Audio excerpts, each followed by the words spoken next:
প্রকৃতির সৃষ্টি কতই না মধুর। ছোট্ট একটা চারা গাছ রোপণ করলেন আপনি, আর তা থেকে কত সুন্দর একটি ফুল, ফল অথবা সবজি সৃষ্টি। দেখেছেন কি অপূর্ব! ক্ষণিকের মধ্যে বদলে যায় রূপ। জীবন বা যৌবনও তাই, আজ বড়ই সুন্দর, কাল হারাবে নিজস্বতা। অথচ এই রূপ যৌবন সব কিছু নেই, আমরা অহংকার করে মরি প্রতিনিয়ত।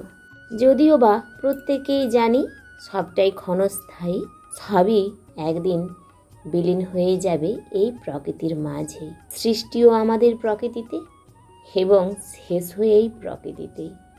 তবুও আমরা একে অপরের সঙ্গে ঝগড়া, মারপিট, হিংসি, হানাহানি কত কি করে থাকি। কেউ ভাবি না হঠাৎই একদিন চলে যেতে হবে, সবার অজান্তেই, সবার অলক্ষ্যেই। নমস্কার বন্ধুরা, আমি বৈশাখী। আপনারা দেখছেন আমার চ্যানেল সবুজায়নের পথে। আশা করি আপনারা সে ভালো আছেন। আমিও বেশ ফুরফুরে মেজাজে রয়েছি।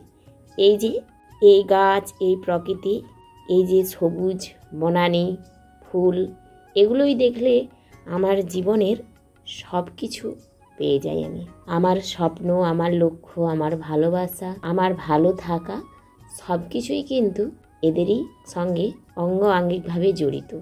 এদের স্পর্শ করলেই যেন বাঁচার এক অভূতপূর্ব স্বাদ উপলব্ধি করি নিজের আভ্যন্তরে।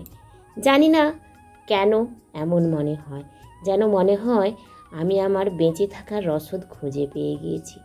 যেন মনে হয় এদের স্পর্শ করে কাটিয়ে দিতে পারি আমি যুগ যুগান্তর। তাই তো এদের নিয়েই ভালো থাকি। নিজের যত কষ্ট, দুঃখ, বেদনা ওদের মাঝেই ভাগ করে নিই। সেই ছোট থেকেই এদের সঙ্গে যেন আমার আলাদা এক সখ্যতা। হ্যাঁ, আমার মতো হয়তো আপনারাও অনেকে রয়েছেন যারা নিজেদের অবসর সময়টুকু এদের সঙ্গেই কাটিয়ে নিন বা এদের দেখেই একটু ভালো থাকেন। ছোটবেলায় কেন জানি না, যখন মন খারাপ হতো, কেউ একটু বকাবকি করতো, তখন ছুটে গিয়ে বাগানে চলে যেতাম এবং যে কোনো একটা গাছের গোড়াতে বসে থাকতাম। তারপর মনটা ভালো হলে আবারও ফিরে আসতাম। থেকে যত বড় হয়েছি সেই একই অভ্যেস কিন্তু চিরটাকাল রয়েই গেছে।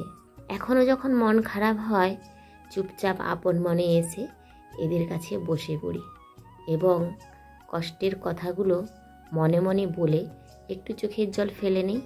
ব্যাস, জানি না কোথা থেকে আবারও নতুন করে বাঁচার শক্তি পেয়ে যাই। জীবন মানেই সুখ, দুঃখ, হাসি, কান্না, আনন্দ সব কিছুই রয়েছে। জীবন মানে আলো অন্ধকারে ঘেরা এমন এক মুহূর্ত যা প্রতিনিয়ত আপনাকে অনেক কিছু শিখিয়ে দিয়ে যায়। বাস্তবতার চেয়ে বড় শিক্ষক আমাদের জীবনে আর কিছুই নেই। আর আপনার চারপাশের এই পরিবেশ এবং প্রকৃতি, এর থেকে বড় স্কুল আপনি কিন্তু আর কোথাও পাবেন না। এই যেমন এই গাছগুলোর কথাই বলুন, কত প্রতিকূলতার সঙ্গে বেড়ে ওঠে। গ্রীষ্মের কাঠফাটা রোদ্দুরে অথবা শীতের শুষ্ক আবহাওয়াতেও দিয়ে যায় অনেক কিছুই। কখনোই কিন্তু আপনাকে নিরাশ করে না। আর গাছগুলোকে যদি পোকাতেও খেয়ে নেয় বা ছাগলেও মুড়িয়ে নেয় বা আপনি কাস্তে দিয়ে কেটে নেন, তারপরেও কিন্তু তারা নতুন করে বাঁচার চেষ্টা করে। কখনোই তারা কিন্তু মারা যাওয়ার চেষ্টা করে না, বরং সবসময় কিভাবে নতুনভাবে বেঁচে উঠবে সেই চেষ্টাতেই তারা প্রতিনিয়ত শ্বাস নিতে থাকে। এমনকি ফল, মূল, শাক, সবজি সব কিছু আপনাকে দিয়েই যায়। সুন্দর সুন্দর ফুলের বন্যা তৈরি করে দেয় আপনার প্রকৃতির মাঝে। তো তাদের কাছ থেকেও কিছু শিখুন। আপনারও সৃষ্টি হয়েছে কিছু না কিছু এই প্রকৃতিকে ফিরিয়ে দেওয়ার জন্য। ঈশ্বর আপনাকে সৃষ্টি করেছে এমনি এমনি কিন্তু না। একটি গাছেরও সৃষ্টি হয় এই প্রকৃতিকে কোনো কিছু দেওয়ার জন্য, হয় সৌন্দর্যতা, না হয় ফলমূল অথবা শাকসবজি, অথবা কিছু না দিতে পারলেও সেই গাছটি কিন্তু আপনাকে বেঁচে থাকার অক্সিজেনটুকুও যোগান দেয়। তাছাড়া এমন কিছু প্রাকৃতিক ভেষজ গুণসম্পন্ন উদ্ভিদও রয়েছে যা আমাদের পরিবেশের উপর ভীষণ প্রভাব ফেলে।